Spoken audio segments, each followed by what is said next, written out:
Sebagaimana yang sama kita maklum bahwa manusia hidup memerlukan idola, memerlukan figur-figur yang akan dijadikan contoh di dalam kehidupannya. Sifat ini dinamakan hubbut taklid atau kecenderungan untuk meniru, dan nampak lebih menonjol pada kehidupan anak-anak remaja atau para pemuda. Siapa yang menjadi idolanya, siapa yang menjadi sentral figur dalam kehidupannya, itulah yang akan dijadikannya sebagai contoh. Kalau idolanya adalah Mick Jagger misalnya, maka tentu yang akan dicontohnya adalah Mick Jagger. Mulai gaya rambutnya, gaya pakaiannya, sampai kepada gaya jalan dan hidupnya. Soal pantas atau tidak pantas urusan nomor 16. Yang penting nyontoh dulu. Inilah kecenderungan daripada manusia. Bagi kita umat Islam, contoh ideal, figur sentral yang sepatutnya jadi idola tidak lain adalah junjungan kita Nabi besar Muhammad sallallahu alaihi wasallam. Beliau menjadi contoh dan panutan oleh karena kepribadiannya yang kompleks. Sejak dari seorang pemimpin negara yang adil, sampai kepada seorang jenderal yang gagah berani di medan perang, sampai kepada seorang diplomat yang ulung, pedagang yang jujur, suami yang bertanggung jawab, ayah yang penuh kasih sayang dengan anak-anaknya, dan di dalam keseluruhannya beliau merupakan uswatun hasanah. Termasuk dalam membina rumah tangga bahagia, contoh kita tidak lain adalah rumah tangga beliau. Bagaimana sih rumah tangga Nabi kita itu? Beliau berkata dalam dua kalimat yang singkat, tapi punya pengertian yang sangat luas dan dalam tentang rumah tangganya. Beliau mengatakan, baiti jannati, rumah tanggaku adalah sorga bagiku. Satu cerminan yang merupakan refleksi dari keadaan yang membawa kebahagiaan. Padahal sepanjang sejarah yang kita baca, rumah beliau kecil saja. Sarapan pagi pun cuma seteguk air zam-zam, sepotong roti, kadang-kadang sebutir kurma. Tidurnya di atas kain kasar yang separuh jadi selimut, separuh jadi alas tidur. Tetapi di tengah kondisi yang semacam itu, beliau sanggup berkata, baiti jannati, rumah tanggaku adalah surga bagiku. Kenapa kita yang hidup di zaman sekarang, di mana fasilitas sesungguhnya serba lebih menunjang untuk berkata semacam itu, malah kita berkata sebaliknya, baiti nari, rumahku adalah laksana neraka bagiku. Padahal kalau dilihat, rumahnya pun kadang-kadang bertingkat, kendaraan serba berkilat, uang banyak berlipat-lipat, istri pun tak kurang cantik memikat, kadang-kadang jumlahnya 4. Tapi tiap hari kiamat tidak ada ketenangan dan ketentraman di rumah tangga. Saudara hadirin kaum muslimin rahimakumullah, mengapa Rasul sampai mengatakan baiti jannati, rumahku adalah laksana surga bagiku? Inilah pokok pembicaraan kita pada pertemuan kali ini. Sebagaimana yang kita maklum bahwa nikah dalam pandangan Islam bukan hanya sekedar untuk memenuhi kebutuhan biologis manusiawi, tidak hanya sekedar untuk memperkembangbiakkan keturunan, dan juga tidak pula untuk memperturutkan hawa nafsu. Lebih daripada sekedar itu, nikah dalam pandangan Islam merupakan ibadah. Oleh karena ibadah, maka seluruh tujuan ibadah, apakah dia bernama solat, apakah dia bernama puasa, zakat, sodako, haji, dan lain sebagainya, seluruh daripada tujuan ibadah, target utamanya adalah mardhatillah atau keridhaan daripada Allah Subhanahu wa taala. Kalau nikah itu ibadah, maka sesungguhnya tujuan utama dari pelaksanaan suatu pernikahan tidak lain hanya untuk mencari keridhaan dari Allah Subhanahu wa ta'ala. Bukankah kalau kita tanya tiap orang yang melakukan nikah, kenapa sih kamu nikah dengan dia? Jawabannya bisa macam-macam. Yang umum, karena saya cinta dia. Ada yang berkata, karena saya ingin mendapat ketenangan hidup. Ada yang bilang, karena saya ingin hidup teratur. Ada yang mengakui, karena saya ingin dapat keturunan, dan lain sebagainya. Tetapi sesungguhnya, menurut ajaran agama, kalau nikah merupakan ibadah, jawaban intinya ialah, saya melakukan nikah untuk mencari keridhaan dari Allah Subhanahu wa ta'ala. Ini konsekuensinya kalau nikah merupakan bagian daripada ibadah. Rumah tangga yang didirikan atas dasar mencari keridhaan Allah, maka akan diwarnai oleh nilai-nilai luhur daripada ajaran agama. Tanpa harta orang memang sulit untuk bahagia, tapi harta bukan jaminan orang lalu akan bahagia. Harta pada suatu saat akan berakhir, kecantikan akan berkurang, pangkat dan jabatan akan sampai kepada batasnya. Tetapi agama, keyakinan, nilai-nilai iman, itulah pegangan kita yang kekal dan abadi. Sebab itu dalam surah Ar-Rum ayat ke-21 Allah Subhanahu wa ta'ala menjelaskan, wa min ayatihi an khalaqalakum min anfusikum azwajan litaskunu ilaiha wa ja'ala bainakum mawaddatan wa rahmah. Dan di antara tanda-tanda kebesaran Allah, dijadikannya bagimu istri-istrimu dari diri kamu sendiri, litaskunu ilaiha, agar kamu bisa hidup tenang bersamanya, wa ja'ala bainakum mawaddatan wa rahmah, dan dijadikannya di antara kamu rasa cinta dan kasih sayang. Umumnya pernikahan terjadi karena mawaddatan warahmah ini, cinta dan kasih sayang. Atas dua dasar itulah rumah tangga didirikan orang. Atas dasar itulah seorang laki-laki dan seorang perempuan memadu janji untuk membagi suka dan duka dalam hidup ini secara bersama-sama. Namun kalau kita renungi ayat ini, Allah tidak hanya menjadikan cinta, tapi Allah juga menjadikan kasih sayang. Apa bedanya cinta dan kasih sayang? Apa bedanya mawaddatan warahmah ini? Saudara, mawaddah yang artinya cinta, itu sasarannya biasanya adalah jasmani, kecenderungan biologis. Itu akan berakhir.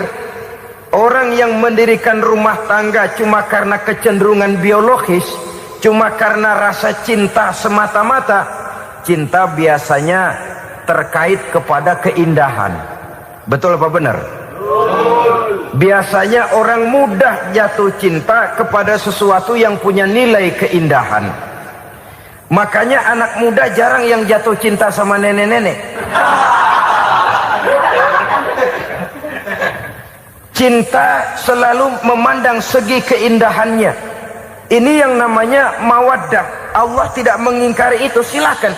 Bahwa manusia secara naluri senang kepada serba keindahan, wajar-wajar saja. Tetapi tidak cuma mawaddah, Allah juga menciptakan rahmah, kasih sayang.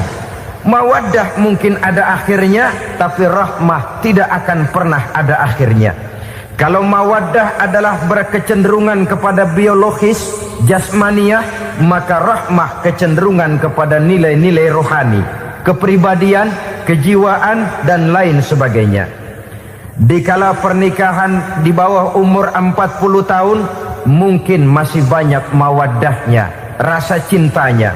Tapi 40 bahkan 50 tahun ke atas, rasanya orang berumah tangga kalau sudah 50 tahun ke atas itu lebih banyak kasih sayangnya ketimbang cinta-cintaannya. Kalau satu rumah tangga hanya didirikan atas dasar mawaddah saja, atas dasar cinta saja, padahal cinta itu terpaut kepada hal-hal keindahan, keindahan satu saat akan menurun. Ya tentu sebagaimana yang kita maklum bersama-sama, belum punya anak memang cantik. Sudah punya anak, kecantikan mulai menurun. Punya anak 2, kulit mulai mengkerut. Punya anak 3, onderdil mulai dol. Punya anak 4, apalagi tidak pandai merawat diri, persis dompet tanggung bulan. Kalau rumah tangga didasarkan kepada rupa yang cantik saja, cinta akan bisa berpindah, paling tidak akan berkurang nilainya. Sebab itu Allah tidak hanya menyediakan mawaddah warahmah, dijadikannya di hatimu itu tidak cuma sekedar cinta, tapi juga kasih sayang. Nah, kasih sayang inilah apabila berakar dan berurat dari nilai-nilai keagamaan yang akan menopang jalinan rumah tangga bahagia. Mengukuhkan usaha untuk mencapai mardhatillah atau keridhaan daripada Allah Subhanahu wa taala. Dengan demikian, berumah tangga bukan tujuan. Ini kalau kita lihat dari segi agama. Berumah tangga cuma alat untuk mencapai mardhatillah, keridhaan daripada Allah. Seorang suami yang pergi pagi pulang sore peras keringat banting tulang mencari nafkah untuk menghidupi keluarganya, kalau niatnya untuk mardhatillah maka pergi usahanya adalah ibadah. Sementara si suami pergi berusaha, istri di rumah mendoakan suaminya, itu juga merupakan bagian daripada ibadah. Marilah kita biasakan membina satu rumah tangga untuk mencapai keridhaan daripada Allah Subhanahu wa taala. Ini motif dasarnya. Karena itu Rasul Anas bin Malik pernah bercerita, bertahun-tahun saya membantu di rumah tangga Rasul. Selama tahun-tahun yang panjang saya membantu di rumah tangga beliau itu, kata Anas bin Malik, belum pernah kok saya mendengar kata-kata kasar, keras, membentak-bentak. Belum pernah saya melihat ada piring terbang, sandal melayang, ada penggorengan nitir di atas.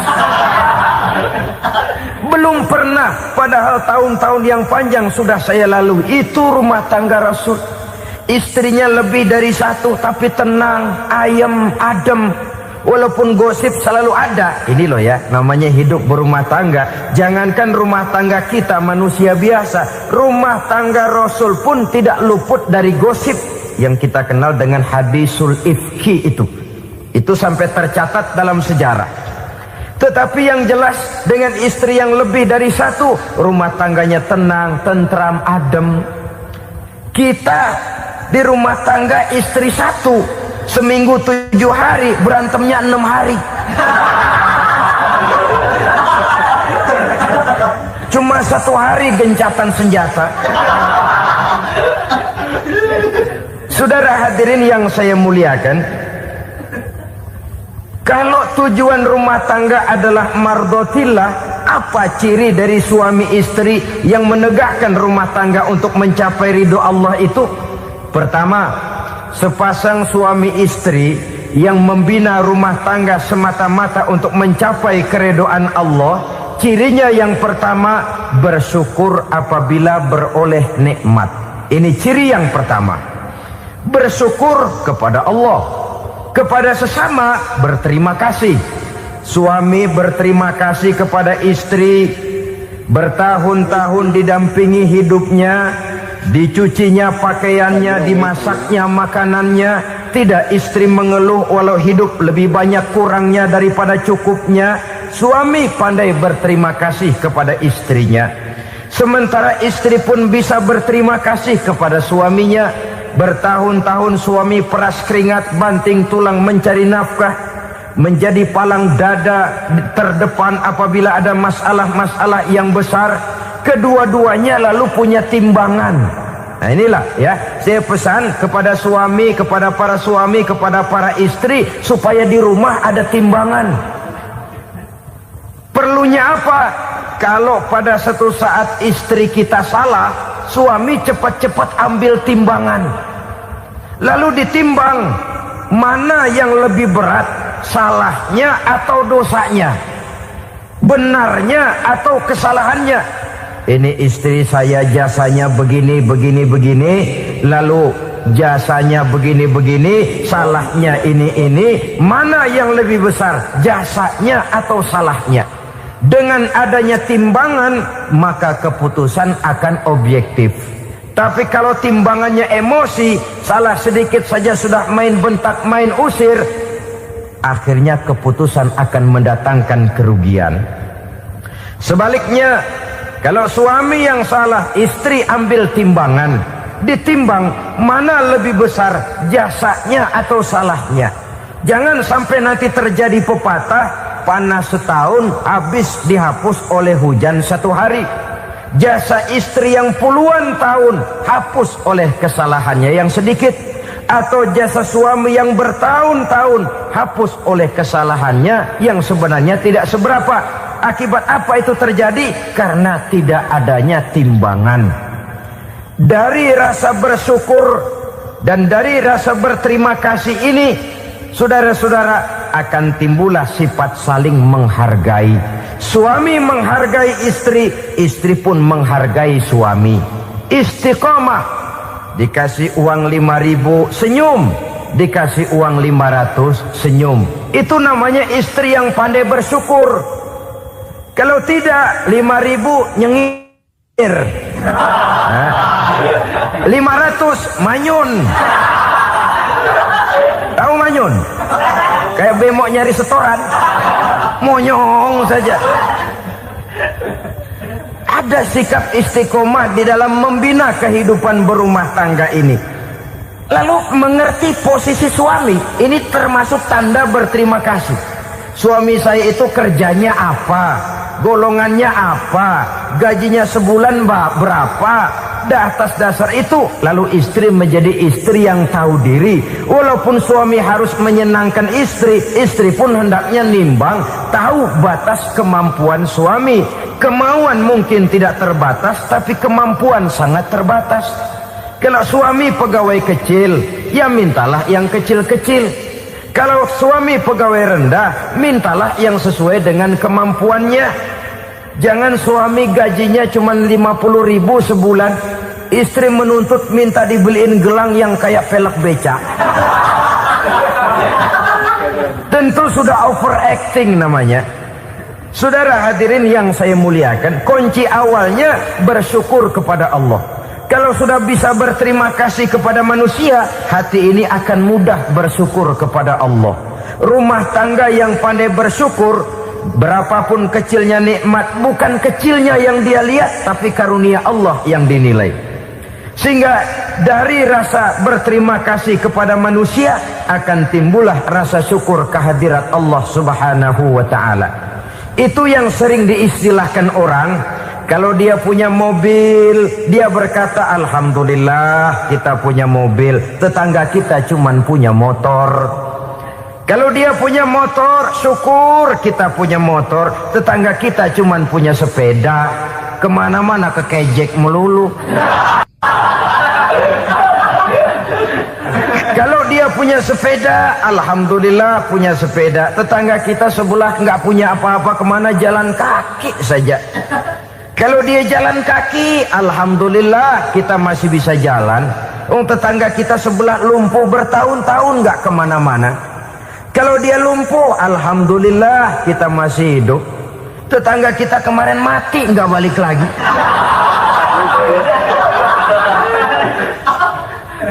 Lalu akan timbul rasa syukur.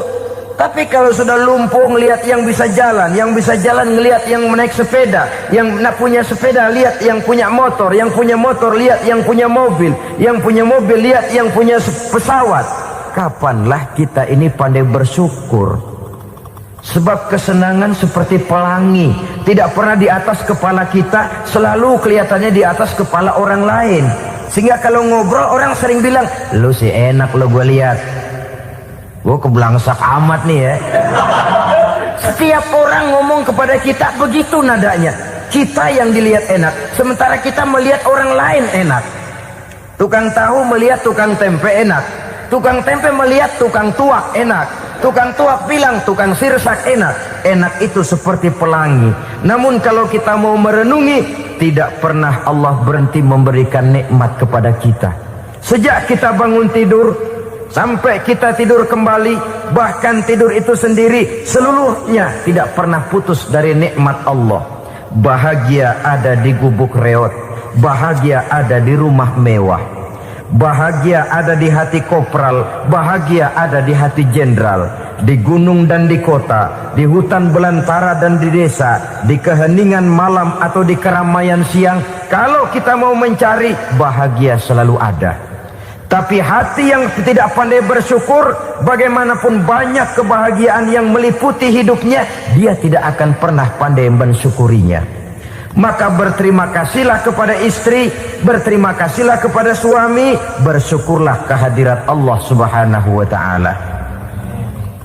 Saya sering mengatakan, sebaliknya seorang suami bagaimanapun kondisi istrinya, kalau itu memang jodohnya, beranilah berkata, istriku adalah Romeoku,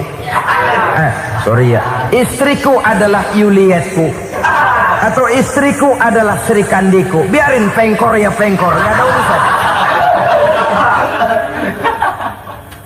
Mensyukuri. Kalau tidak mensyukuri, yang timbul lalu sesalan. Kalau sudah sesalan, mudah umpat mengumpat, caci mencaci dalam rumah tangga, lalu terjadilah kegaduhan. Ketenangan sulit kalau sudah tidak ada unsur saling menghargai itu. Lebih celaka lagi kalau sudah mengarah kepada penyesalan. Kata istrinya, bang, gue nyesel kawin sama lu. Suami digituin mungkin gede kepalanya. Kalau lu nyesel apalagi gua, makin nyesel. Iya, coba pikir bertahun-tahun kita berumah tangga, memangnya abang bisa beliin apa sama saya? Itu juga gerobok kalau nggak ngeredit, bang. Kalau nggak ngeredit, memangnya kamu bayar kreditan pakai daun pisang? Saudara hadirin yang saya hormati, ini saya tekankan kepada ibu-ibu karena penyakit perempuan umumnya. Pernah Rasul itu pulang Isra Mi'raj cerita, saya pulang Isra Mi'raj diperlihatkan neraka. Neraka ya Rasul? Lalu bagaimana? Saya lihat kok isinya kebanyakan perempuan. Perempuan. Laki juga tidak sedikit. Cuma kebanyakan kok perempuan. Apa perempuan tidak sholat ya Rasul? Sholat. Tidak puasa? Puasa. Tidak ngaji? Rajinan dia sama suaminya. Tapi kenapa lebih banyak di sana? Rasul berkata, hunna yakfurnal ashir. Penyakit umum dari perempuan tidak pandai berterima kasih kepada suaminya. Ini rupanya penyakit umum dari tahun atu. Saudara hadirin yang saya muliakan, jadi rumah tangga yang didirikan atas dasar mencapai ridho Allah, maka kelihatan dari pasangan suami istri menjadi orang yang pandai bersyukur terhadap nikmat. Bukankah dalam surah Ibrahim ayat 7 Allah berjanji, la in syakartum la azidannakum wa la in kafartum inna azabi lasyadid. Kalau kamu pandai bersyukur, aku tambah nikmatku. Kalau kamu ingkar, tidak mau bersyukur, azabku itu hebat dan pedih. Rumah tangga yang suami istrinya tidak bersyukur disiksa oleh perasaannya sendiri. Tetangganya dapat nikmat, dia yang meriang. Tetangganya dapat kesenangan, dia yang sakit hati. Dia tidak melihat nikmat yang diberikan kepadanya. Nikmat yang orang lain punya aja yang diincar. Nikmat orang lain aja dihitung-hitung. Tangga kita, saya baru habis beli yang sebelah belilir habis beli kukusan. Cuma sekedar kukusan saja. Orang lain beli apa-apa jadi bahan diskusi di rumahnya. Orang lain saja yang diusut. Timbul dendam kesumatnya, timbul hasutnya. Dia tidak bersyukur dengan nikmat yang ada dalam rumah tangganya. Isi rumah tangga semacam itu disiksa oleh perasaan hasutnya sendiri. Jauh dari kebahagiaan, kering hatinya, miskin jiwanya, merana batinnya. Kalau sudah ke sana, jauhlah rumah tangga dari pantulan sinar kebahagiaan. Saudara-saudara, kita lihat rumah tangga Rasul. Dari rumah yang kecil, dari tempat tidur yang sarapnya kain kasar, separuh jadi selimut lagi, keluar ucapan baiti jannati. Kenapa? Beliau orang yang pandai bersyukur kepada Allah. bisa berterima kasih kepada istri-istrinya, dan istrinya pun pandai berterima kasih kepada Rasul dan bersyukur kehadirat Allah Subhanahu wa taala. Maka nikmat lalu bertambah. Makin kita syukuri nikmat, makin tambah itu. La azidannakum, janji Allah, pasti aku tambah nikmatku kepadamu jikalau kamu pandai mensyukurinya. Tapi kalau kamu ingkar, tidak pandai bersyukur, awas, nikmat bisa berubah menjadi azab kalau kita tidak pandai-pandai mensyukurinya. Jadi cirinya yang pertama, rumah tangga bahagia itu apabila suami istri pandai bersyukur terhadap nikmat yang diberikan oleh Allah Subhanahu wa taala. Satu. Cirinya yang kedua, rumah tangga yang berdasarkan untuk mardhatillah, mencapai keridhaan Allah, sabar apabila mendapat cobaan. Namanya orang berumah tangga itu persis berlayar di lautan. Suami istri adalah dua orang yang memegang kemudi. Kalau berlayar ombak tenang, angin bertiup sepoi-sepoi basah, lalu bila malam datang bulan bersinar, bintang gemintang gemerlapan, berlayar memang nikmat. Tapi satu saat angin puting beliung bertiup, gelombang menggunung, halilintar menyambar, kemudian petir berkilat. Kalau pada saat itu suami mau ngalor, istri mau ngidul, alamat perahu patah di tengah jalan, kandas di lautan sebelum sampai ke pantai yang akan ditujunya. Oleh karenanya perlu kekompakan.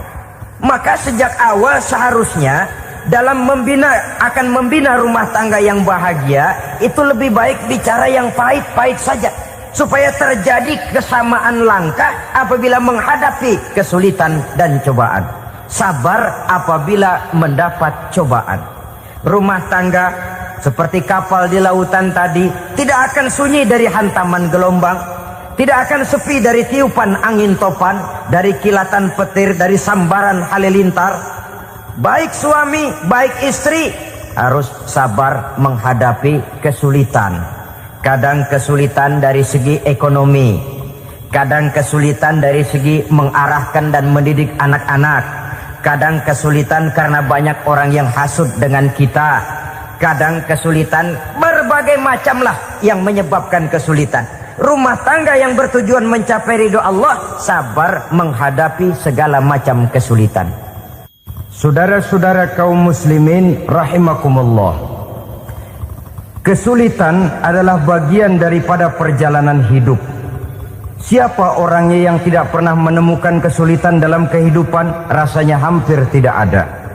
Dan memang kesulitan bukan untuk ditakuti. Kesulitan justru untuk diatasi, dicarikan jalan keluarnya.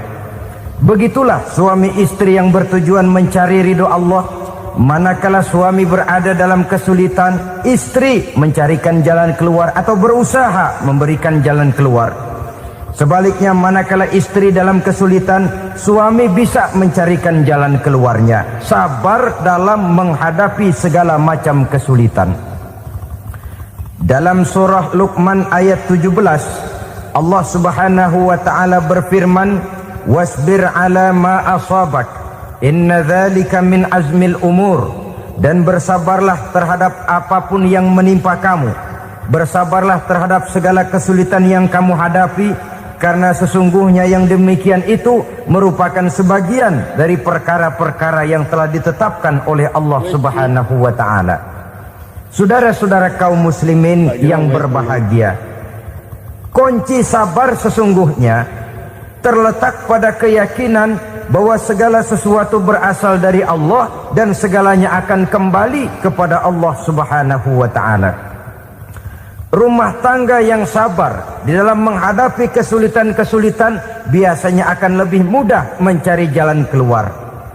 Tapi kalau sedikit kesulitan datang, kita tertimpa oleh kepanikan, oleh kegelisahan, dan oleh ketakutan yang tidak beralasan, maka kesulitan itu bukan saja tidak dapat diatasi, malah rasanya akan menjadi semakin besar di dalam kehidupan kita.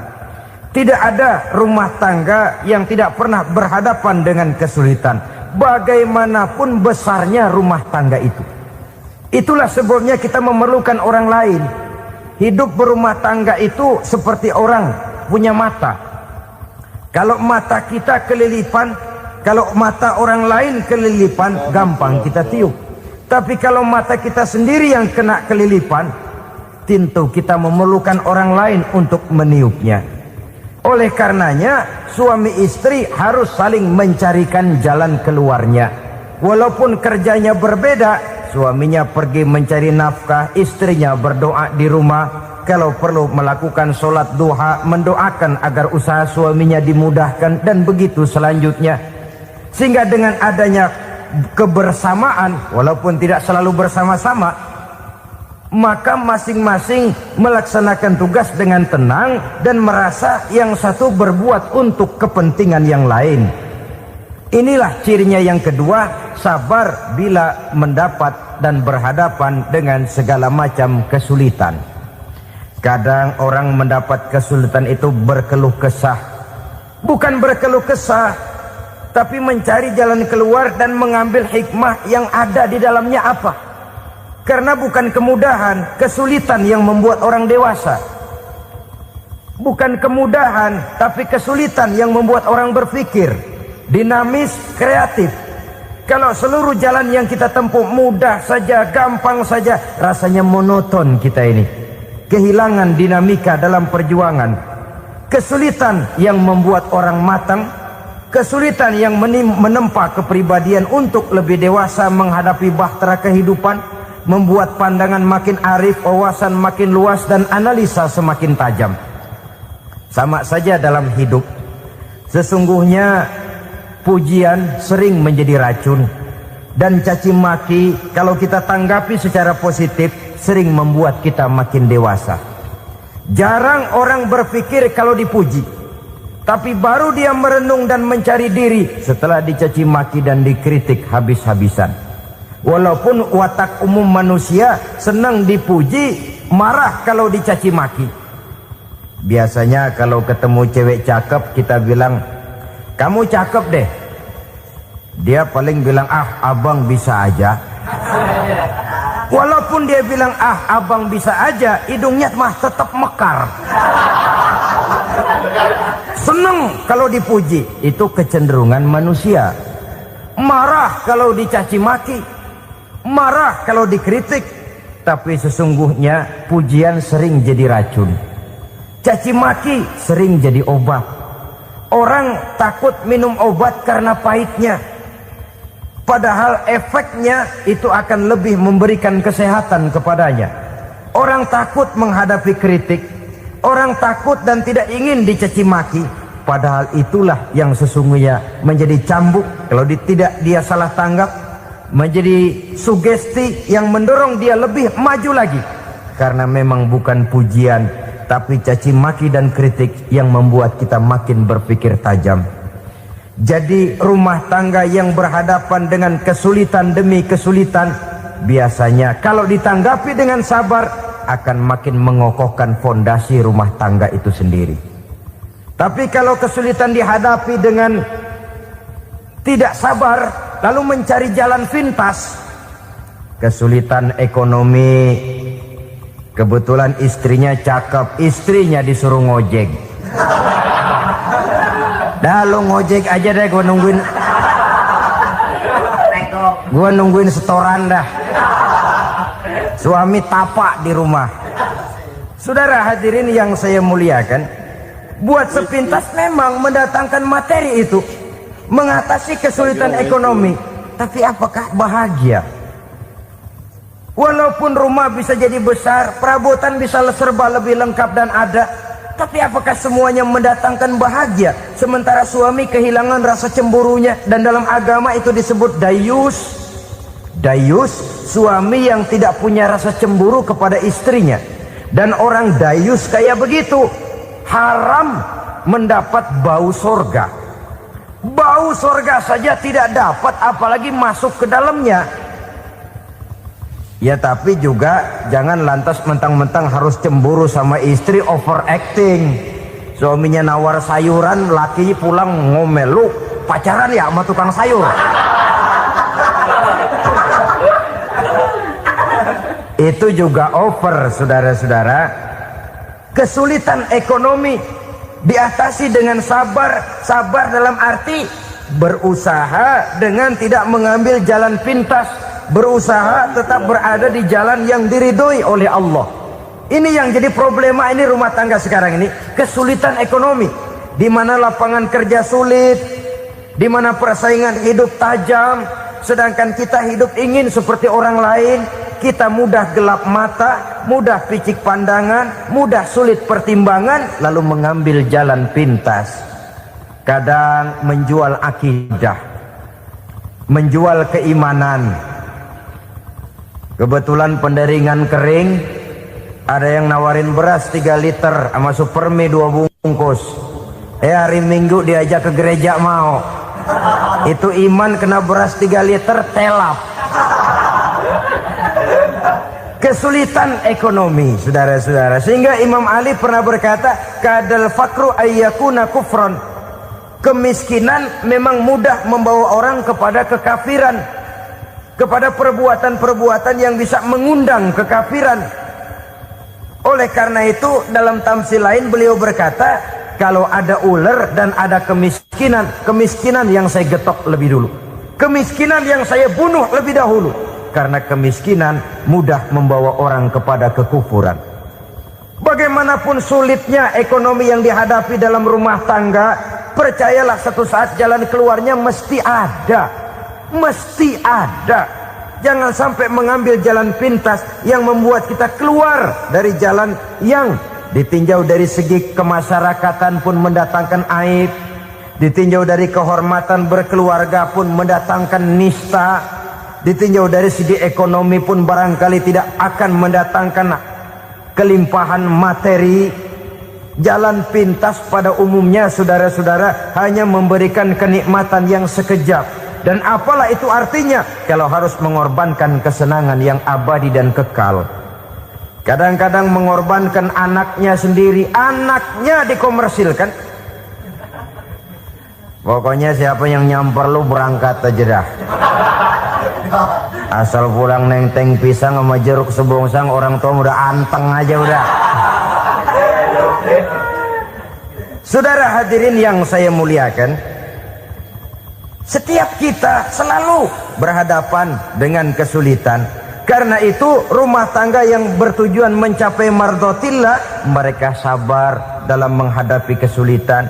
Tidak ada beras, puasa saja, puasa sunnah. Puasa sunnah, lapar tapi ada pahalanya.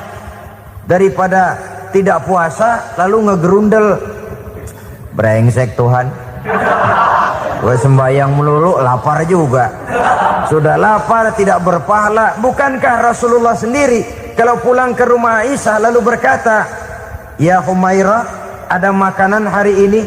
Ada makanan yang enggak ada bang. Alhamdulillah, kalau begitu saya puasa. Pulang dari mana-mana perut lapar, mau makan tidak ada makanan, bukan marah, bukan ngamuk, puasa. Maka boleh puasa sunnah, niatnya udah siang, jam 10, jam 11, asal dari pagi belum makan apa-apa. Niatnya jam 10, sah, dengan catatan dari pagi belum makan apa-apa. Jangan sudah sepiring setengah baru niat, itu lain. Itu ngojek namanya itu. Pengertian dalam kesulitan. Satu malam beliau pulang dari masjid agak larut. Habis ngajar banyak yang bertanya, ketuk pintu, assalamualaikum, assalamualaikum. 3 kali beliau memberi salam, tidak ada jawaban, tidak dibukakan pintu. Rupanya istri beliau lelah bekerja di waktu siang, tidurnya pules benar. Marahkah Rasul? Tidak, beliau gelar sorban, tidur di depan pintu. Asraful anbiya wal mursalin ini, Rasul termulia ini, karena menghargai istrinya, tidur di depan pintu. Sampai Aisyah bangun sepertiga malam, terkejut buka pintu, suaminya ada di depan pintu. Beliau bangunkan. Ketika dibangunkan, Rasul lebih dulu berkata, maaf sayang, saya pulang terlambat. Sudah nggak dibukain pintu, tidur di depan, dibangunin, beliau duluan yang minta maaf. Pengertian. Kalau emosi memang nggak dibukain pintu, tidur di depan. Begitu dibukain yang enak kita tunjuk jidatnya.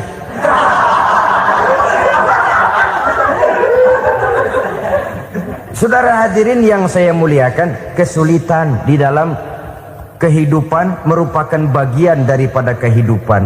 Bukan untuk ditakuti, tapi untuk diatasi. Bukan untuk dihindarkan, tapi dicarikan jalan keluarnya. Hadapilah kesulitan dengan baik sangka kepada Allah, dengan lapang dada, dan dengan tetap bersabar menghadapinya. Kenapa? Karena tujuan kita mendirikan rumah tangga, mencapai ridho Allah. Kalau anak kita perjualbelikan, kalau istri kita komersilkan, kalau akidah kita jual untuk mempertahankan rumah tangga, bukankah makin jauh saja rumah tangga itu dari ridho Allah? Ini tujuan utamanya. Yang ketiga, rumah tangga yang bertujuan mardotillah itu, suami istri yang merupakan fondasi di rumah tangga, suami sebagai pemimpin, istri sebagai pembina, selalu musyawarah dalam menyelesaikan persoalan. Walaupun istri ditakdirkan sebagai pemimpin dan suami sebagai pemimpin dan istri yang dipimpin, tapi agama menganjurkan musyawarah. Jangan mentang-mentang istri nyari duit, suami nyari duit, lalu menteleng. Segalanya mau diktator, segalanya mau sendiri. Rumah tangga yang bertujuan mencapai ridho Allah selalu didirikan atas dasar musyawarah. Sehingga apabila sesuatu itu dihasilkan dari suasana musyawarah, tidak akan melahirkan penyesalan di belakang hari. Kalau tidak, berjalan menurut seleranya masing-masing, belakangan timbul penyesalan, akhirnya main salah menyalahkan. Kalau sudah saling salah menyalahkan, itu artinya sudah saling mengungkit kekurangan masing-masing. Akibatnya tidak ada lagi saling menghargai. Jadi dengan demikian musyawarah di dalam menyelesaikan persoalan. Menghadapi kesulitan ekonomi, musyawarah. Menghadapi kenakalan anak, musyawarah. Akan membeli ini dan itu, sebaiknya juga musyawarah. Kalau merupakan hasil musyawarah, maka saudara-saudara hasilnya pun akan dihadapi oleh bersama. Enak rasakan bersama, tidak enak rasakan bersama. Kenapa? Tadinya musyawarahnya bersama-sama juga. Lah kalau hasil sendirian, giliran enak mungkin yang satu mau ikut, giliran tidak enak yang satu nuding. Gua kata juga apa? Kan begitu akibatnya kalau tidak berdasarkan musyawarah lebih dahulu.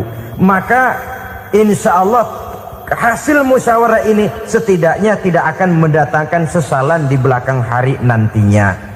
Saudara-saudara kaum muslimin rahimakumullah, ciri yang keempat, sepasang suami istri yang bertujuan mencapai ridho Allah dalam upaya mencapai rumah tangga bahagia itu tawakal apabila mempunyai rencana. Tawakal berserah diri kepada Allah, bukan berserah diri dalam artian mutlak yang mengarah kepada fatalism atau predestination. Kita sering mengartikan tawakal secara salah.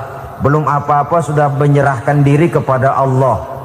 Emang semuanya terjadi menurut maunya Allah dah, gak usah ngapa-ngapain, bagaimana Tuhan aja dah. Lapar juga nggak usah makan, kalau takdirnya kenyang pan kenyang.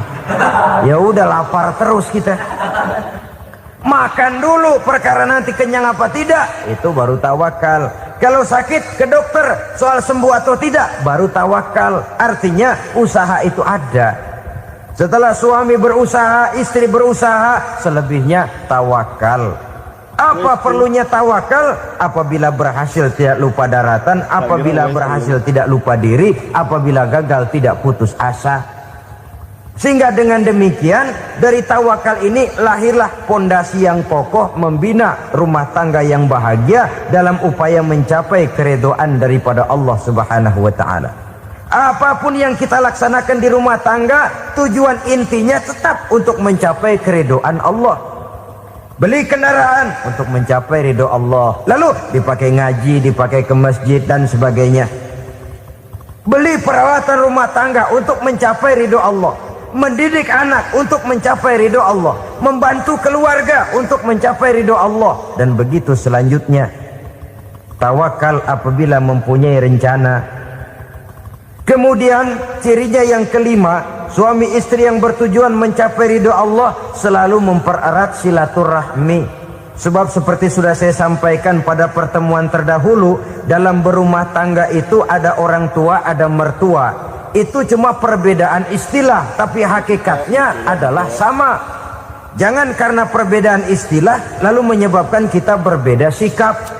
Kalau sudah berbeda sikap, tentu akan melahirkan perasaan yang tidak simpatik. Sebaiknya suami istri kalau sudah berumah tangga, jadikanlah orang tua tempat cerita yang enak saja. Yang tidak enak telan berdua, yang pahit rasakan berdua, kesusahan dan kesulitan atasi berdua. Giliran enak ngomong sama orang tua, giliran senang cerita sama mertua. Sekarang kan kita balik, kalau lagi senang duitnya banyak, anteng di rumah, kalem aja. Tapi lalu waktu susah, waktu susah, cerita kepada orang tuanya, cerita kepada mertuanya. Lalu kapan kita mau menyenangkan orang tua? Sudahlah mereka susah mendidik kita di waktu kecil, membesarkan kita, melakukan segala macam pengorbanan. Demi setelah kita berumah tangga, kesulitan rumah tangga kita tumpahkan juga kepada mereka. Pererat silaturahmi dan usahakan agar seluruh keluarga hanya menjadi tempat kita cerita yang enak-enak saja. Istilah sehari-harinya, kalau di rumah kita makan sama sayur bayam, keluar rumah diem, malah seluitan. Tetangga tanya, lu makan kayaknya enak banget apa sih? Daging ayam.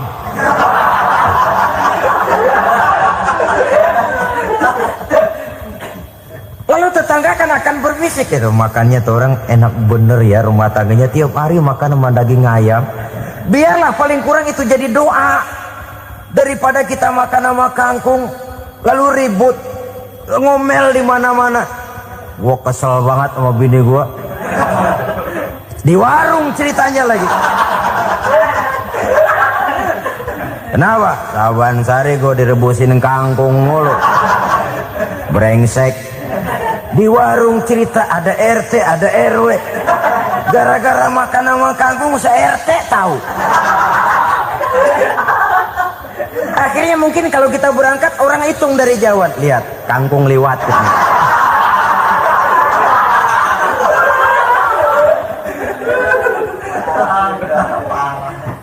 Bisa menjaga yang disebut security informasi, rahasia rumah tangga. Bahkan pernah saya berikan contoh karena ingin menghargai.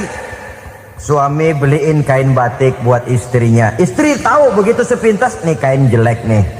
Tapi karena mau menyenangkan suaminya, dia bohong.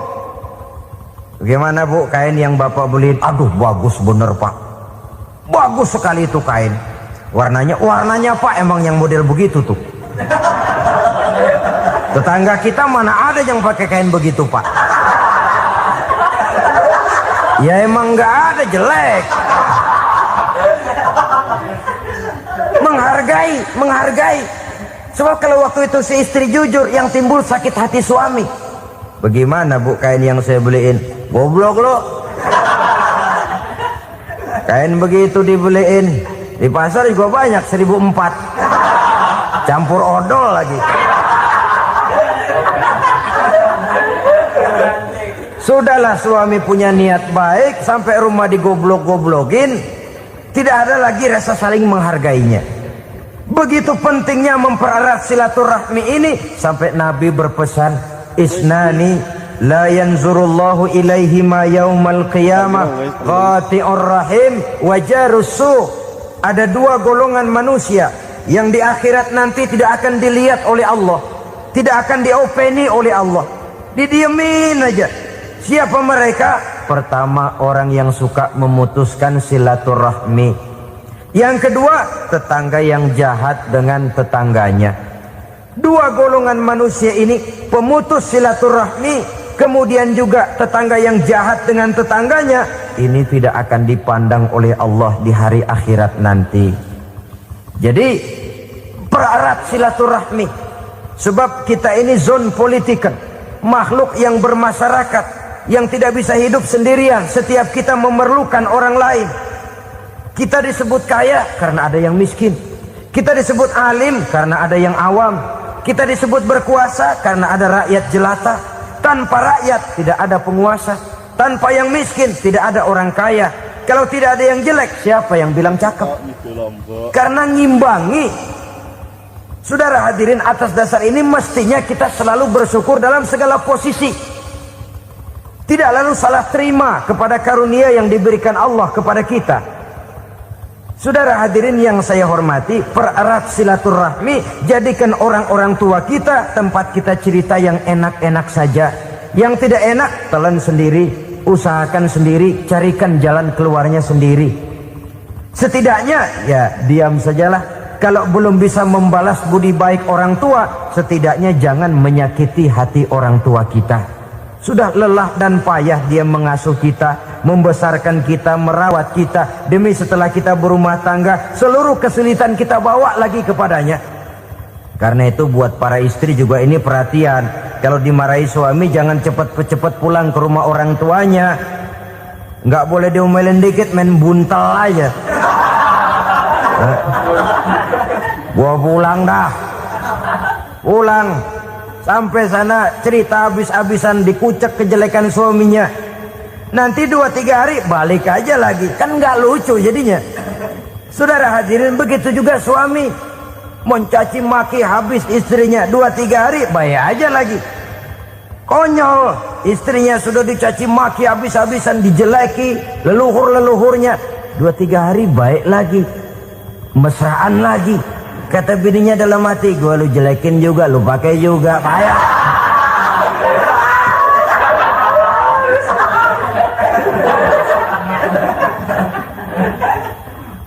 Saudara hadirin yang saya muliakan, itulah sebabnya pada awal tadi saya katakan perlunya kita mempunyai timbangan baik sebagai suami maupun sebagai istri. Nah, dari mempererat silaturahmi ini akan terjalin rasa kekeluargaan.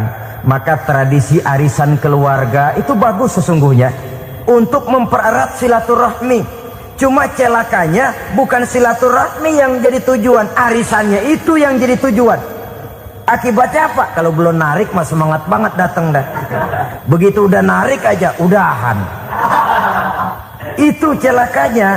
Akhirnya silaturahminya jadi nomor 2, arisan semata-mata yang menjadi tujuan. Sesungguhnya itu bagus untuk mempererat silaturahmi. Karena kalau kita dengan kita sesama saudara sudah tidak saling mau mengenal, bagaimana dengan anak-anak kita? Bagaimana dengan cucu-cucu kita? 2-3 generasi yang akan datang tentu akan lebih saling tidak mengenal lagi. Baiklah ya, yang keenam, suami istri yang bertujuan untuk mencapai keridhaan Allah itu selalu berusaha tolong menolong di dalam kebajikan. Sebab Allah pesankan itu di dalam Al-Maidah ayat 6, wa ta'awanu 'alal birri wat taqwa wa la ta'awanu 'alal itsmi wal 'udwan. Bertolong-tolonganlah kamu di dalam kebaikan, di dalam bertakwa kepada Allah.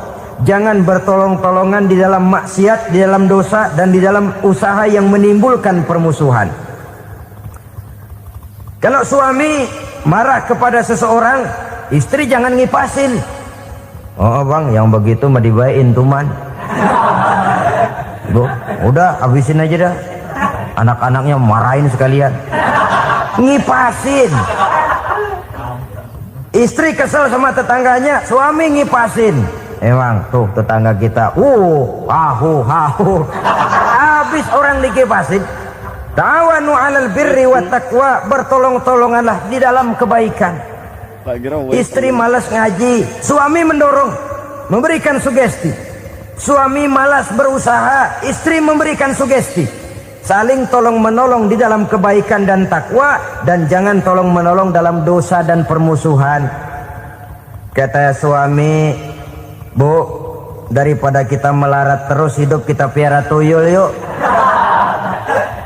Kata istrinya, nah ini sudah menyimpang bang. Bersabarlah, bagaimanapun insya Allah kita tidak akan mati kelaparan. piara tuyul itu nanti jadi pindah akidah, merusak iman, berteman dengan setan. Apalah artinya kekayaan dan kesenangan sebentar kalau harus mengorbankan kekayaan dan kesenangan yang abadi? Ini sudah alal ismi wal udwan, sesuatu yang mengandung dosa. Saudara hadirin yang saya hormati, kemudian yang keenam, berbaik sangka. Baik suami maupun istri sama-sama saling berbaik sangka.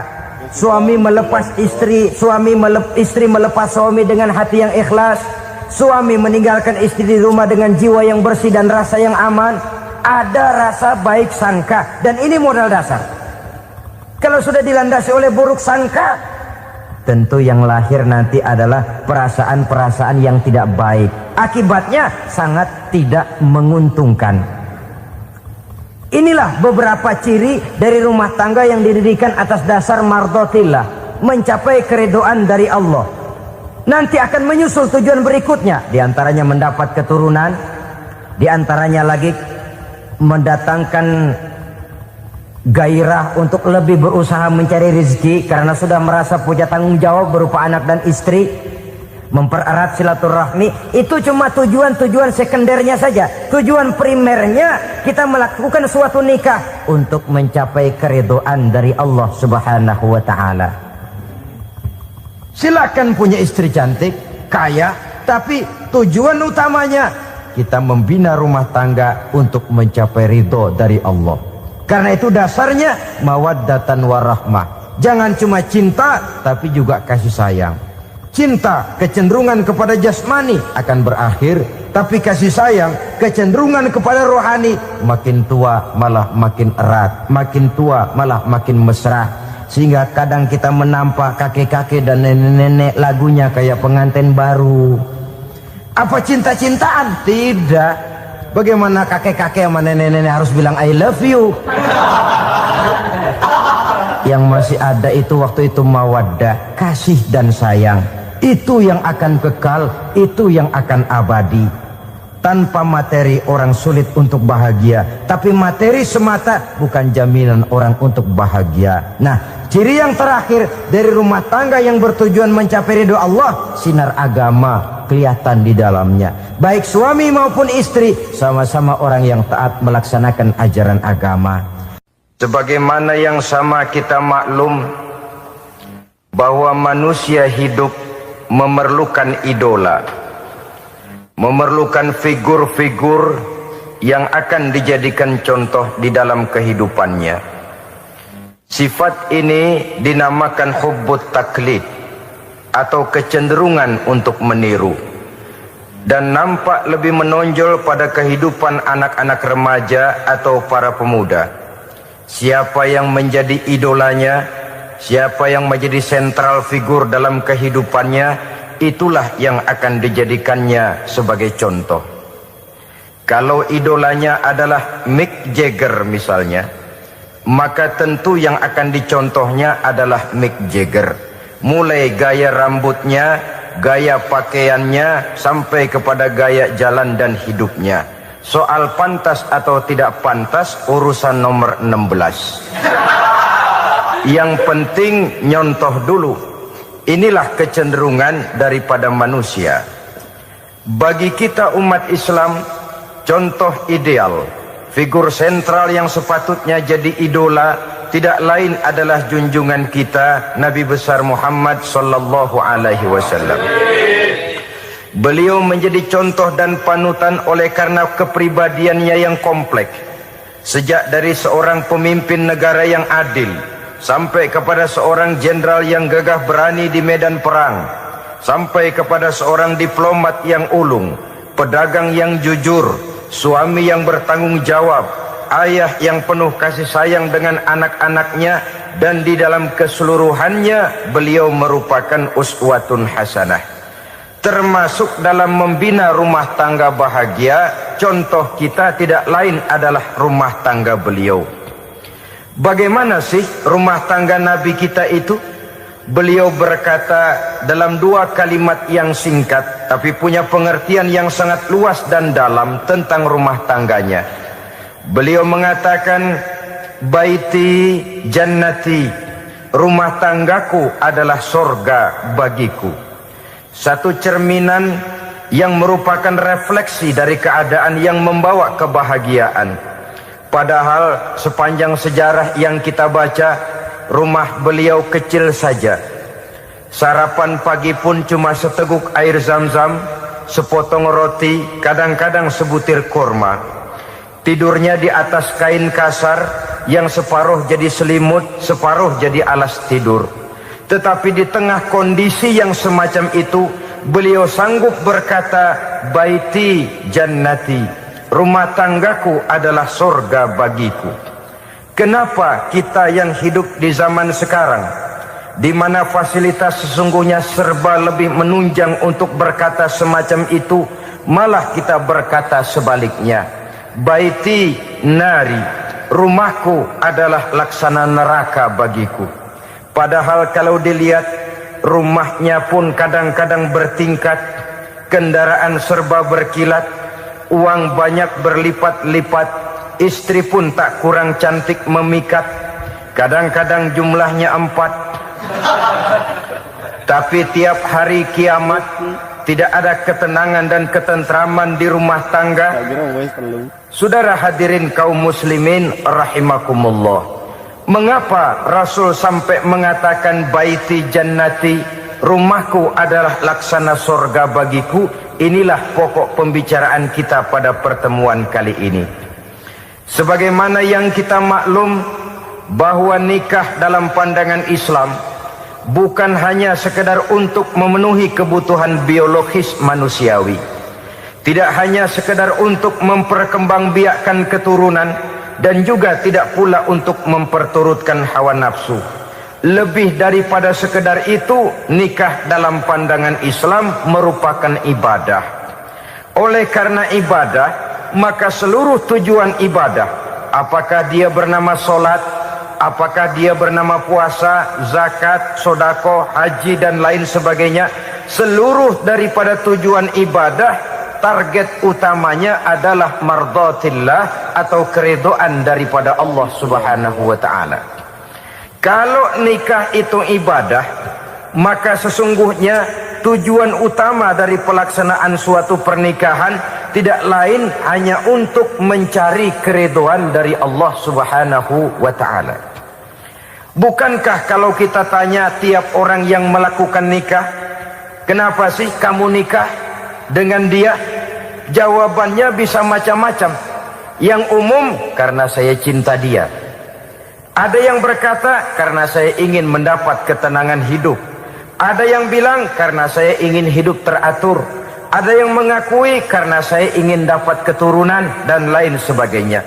Tetapi sesungguhnya menurut ajaran agama, kalau nikah merupakan